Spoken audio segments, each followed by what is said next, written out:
برو 8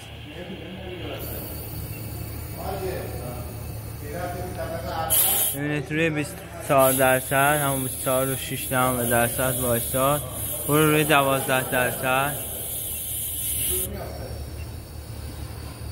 12% ما همون 50% ماست که شیرمون تا حالت وسطه. این داری که مشاهده میکنیم شیرمون تا حالت وسطه. الان برین روی 16 میلی آمپر 75% و 20 میلی آمپر بریم مهندس.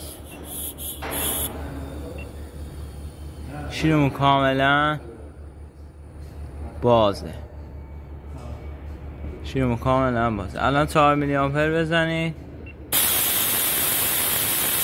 شیرمون کاملا بسته شد. این هم از کالیبر این دست کن.